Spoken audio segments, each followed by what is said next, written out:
Bonjour, je suis très heureux de vous retrouver pour cette série « Et toi, tu crois ?» Interpellation à la fois, interpellation à notre relation qu'on peut avoir avec Dieu. Aujourd'hui, je voudrais vous proposer de regarder un texte que l'on trouve dans l'évangile de Marc, au chapitre 5. Un texte étonnant, puisque, à ma connaissance, c'est le seul texte où deux récits vont se mélanger l'un dans l'autre.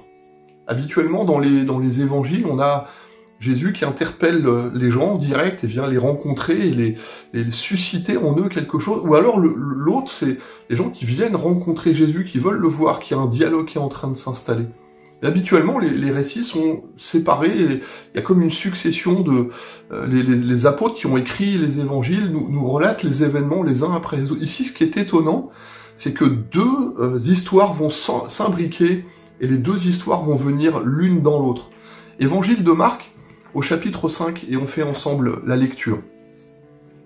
Jésus, dans la barque, regagna l'autre rive, où une grande foule s'assembla près de lui, il était au bord de la mer.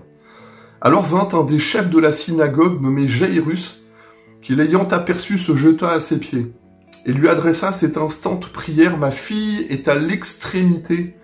Viens, impose-lui les mains afin qu'elle soit guérie et qu'elle vive. » Jésus s'en alla avec lui et une grande foule le suivait et l'oppressait. Or il y avait une femme atteinte d'une perte de sang depuis 12 ans. Elle avait beaucoup souffert entre les mains de plusieurs médecins. Elle avait dépensé tout ce qu'elle possédait mais n'avait éprouvé aucun soulagement mais était allée plutôt en empirant. Ayant entendu parler de Jésus, elle vint dans la foule par derrière, toucha son vêtement, car elle disait « Si je peux seulement toucher ses vêtements, je serai guérie. » Au même instant, la perte de sang s'arrêta. Elle sentit dans son corps qu'elle était guérie de son mal. Jésus connut aussitôt en lui-même qu'une force était sortie de lui et se retournant du milieu de la foule lui dit « Qui a touché mes vêtements ?» Ses disciples lui dirent « Tu vois la foule qui te presse, qui te touche, et tu dis « Qui m'a touché ?» Alors il regarda autour de lui pour voir celle qui avait fait cela. La femme effrayée, tremblante, sachant ce qui s'était passé en elle, vint se jeter à ses pieds et lui dit toute la vérité. Mais Jésus lui dit, « Ma fille, ta foi t'a sauvée, va en paix, sois guérie de ton mal. » Comme il parlait encore, survinrent de chez le chef de la synagogue des gens qui disaient, « Ta fille est morte, pourquoi importuner davantage le maître ?» Mais Jésus, sans tenir compte de ces paroles, dit au chef de la synagogue, « Ne crains pas, mais crois seulement. » Il ne permit à personne de l'accompagner, si ce n'est à Pierre, Jacques et Jean. Frères de Jacques sont les trois apôtres qui accompagnent Jésus à ce moment-là. Ils arrivèrent à la maison du chef de la synagogue où Jésus vit une foule bruyante et des gens qui pleuraient et poussaient de grands cris. Il entra et leur dit « Pourquoi faites-vous du bruit et pourquoi pleurez-vous ? L'enfant n'est pas morte mais elle dort. » Alors il se moquait de lui. Ayant fait sortir tout le monde, il prit avec lui le père, la mère et ceux qui l'avaient accompagné. Il entra là où était l'enfant. Il la saisit par la main et lui dit « Talita koumi », ce qui signifie « Jeune fille, lève-toi !» Je te le dis, aussitôt. La jeune fille se leva et se mit à marcher, car elle avait 12 ans. Ils furent dans un grand étonnement et Jésus leur adressa de fortes recommandations pour que personne ne sût la chose, et il dit qu'on donna à manger à la jeune fille. Voilà deux passages qui vont s'interpeller. Ce qui est vraiment étonnant dans ces deux textes qui sont là, c'est de voir le paradoxe et la largesse qu'il y a entre les deux. D'un côté, vous avez un homme, et de l'autre côté, vous avez une femme. Ça a l'air de rien, mais je crois que les textes et Jésus veut véritablement rassembler tous ceux qui veulent s'adresser à lui. Quelquefois, on dit que la foi, c'est plus des trucs de bonne femme, excusez-moi de le dire comme ça. Alors que la foi s'adresse à tous les hommes. Vous pouvez être un grand gaillard, vous pouvez être un homme, vous pouvez penser que les choses sont... Mais il y a un jour, on a besoin de s'adresser à Jésus. D'un côté, il y a un homme connu, on a son nom, il s'appelle Jairus. Et de l'autre côté, on a une anonyme, personne ne connaît son nom, c'est juste une femme. D'un côté, on a un homme qui non seulement est connu, mais en plus ça, c'est un homme qui socialement est établi dans la ville, c'est un chef, c'est quelqu'un qui a une autorité morale et spirituelle sur toute une ville entière. Et de l'autre côté, on a une inconnue sur laquelle on n'a rien, si ce n'est que c'est une anonyme. C'est quelqu'un des petites gens. C'est quelqu'un sur lequel on n'a même pas une description de la situation. D'un côté, vous avez un père qui vient s'adresser à Jésus, non pas pour son propre besoin, mais pour sa fille. Il vient pas pour lui, mais il vient pour quelqu'un qui est sur son cœur. C'est sa fille, on sent qu'il y a une telle intensité. Et de l'autre côté, il y a une femme qui vient pour elle-même. Une demande qui n'est pas pour les autres, mais une demande pour soi. J'entends dans la foi qu'on peut prier pour les autres, mais il faut pas prier pour soi, comme si quelque part, ce qu'on est, nous, c'est quantité négligeable. Je ne crois pas que les choses soient ainsi. La Bible ne nous présente pas les choses ainsi. Oui, je peux venir avec mes propres besoins, mais je peux aussi avoir à cœur les besoins des autres, et je me fais aussi l'intercesseur, et je viens demander, et on sent que les deux rencontres sont là. D'un côté, il y a quelqu'un qui a une démarche publique, Jairus, cet homme qui est là, il vient devant Jésus, il arrête tout le monde, il fait connaître son besoin, c'est pas pour moi que je viens, c'est pour ma fille. Puis de l'autre côté, on a cette femme qui vient et il y a une discrétion, les choses sont dans la foule, on sait même pas ce qui se passe, c'est dans son cœur que ça se passe. À côté, on a cet homme qui, lui, arrête tout, il faut que tout soit centralisé, sa demande est là, il l'exprime de manière directe, il arrête tout le monde, le cortège, il interpelle Jésus d'une manière directe. Puis de l'autre, il y a cette femme qui, de manière silencieuse, dans son cœur, vit quelque chose. C'est pas moins intense, c'est juste qu'elle n'a pas la même façon de l'exprimer pour elle.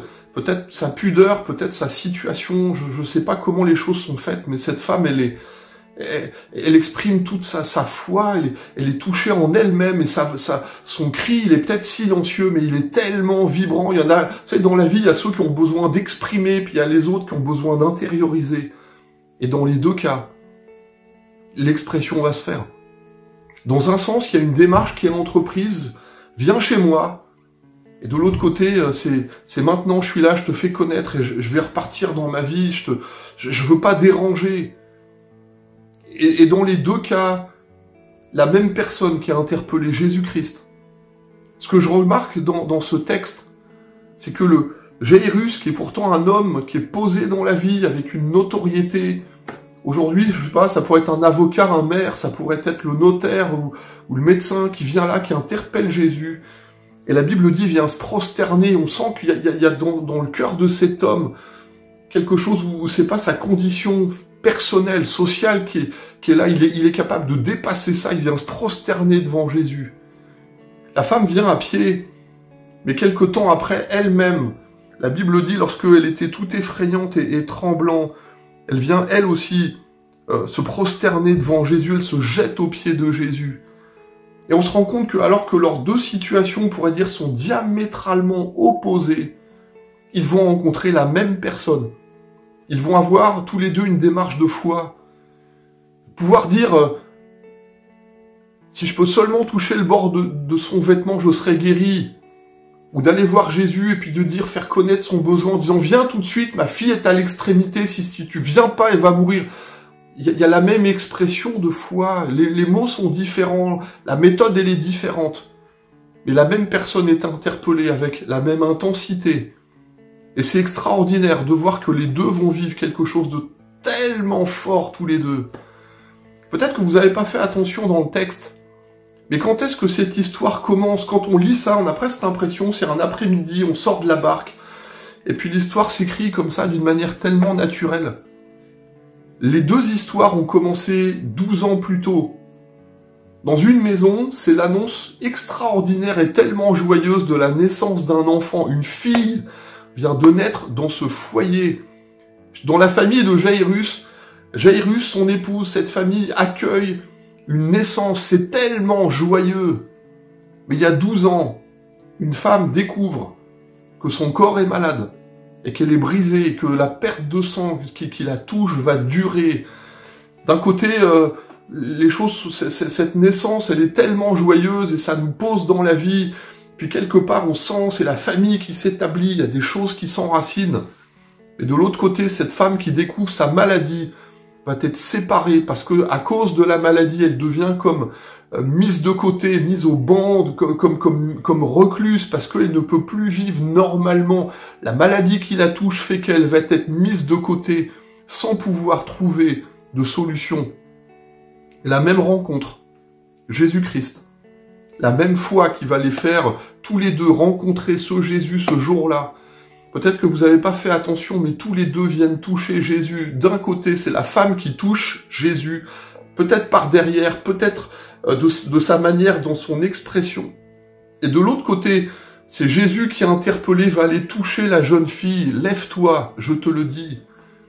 Dans les deux cas, une délivrance extraordinaire dans la vie. Vous savez, quand vous vivez des tels moments, je sais pas comment on vivait les choses aujourd'hui, mais quelquefois, notre besoin à nous, il est tellement noyé dans la masse, qu'on est presque, bon, bah ouais, t'es malade, mais il y en a, ils sont pires que toi, donc de quoi tu te plains? Ou peut-être de dire, bah écoute, tout a été essayé, alors comme il n'y a rien qui change, bah voilà, il faut que tu acceptes la situation et supporte-la. Mais ce que j'apprécie dans ces deux personnages, c'est leur détermination. Quand on lit les deux textes, on sent que d'un côté, une foule bruyante qui empêche cette femme d'avancer, de toucher Jésus, c'est pas simple. De l'autre côté, il y a comme une barrière. Voilà, la jeune fille est morte, c'est pas la peine d'importuner le maître, t'as pas besoin d'aller jusque-là, elle est morte, alors ça sert à rien, ce que t'es en train de faire, ça sert à rien. Et dans les deux cas, ta foi t'a sauvé. Je peux vous dire, au nom de Jésus-Christ, ne crains pas, mais crois seulement. Si aujourd'hui, dans ton cœur, tu crois que ces choses, elles peuvent arriver, adresse-toi à Jésus. Fais connaître ton besoin à Dieu. La femme est dit, elle a raconté toute la vérité. Je crois que si on veut que les choses commencent avec Christ, il faut être capable de faire un point réel de situation, ne pas essayer de l'arranger ou pas. Quand on est devant Jésus, vous savez, il connaît toutes choses.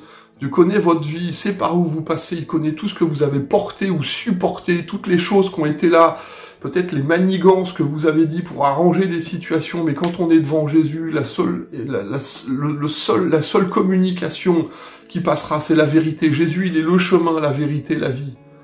Venez à Jésus en exposant votre défi, votre combat, votre lutte du moment. Dites simplement à Jésus ces choses. Ayez cette espérance et cette foi que lui pourra vous aider. Ce qui est impossible aux hommes est possible à Dieu. Ce que vous ne pouvez pas faire dans votre vie à la force du poignet, Dieu est capable de le faire. Ça s'appelle la foi.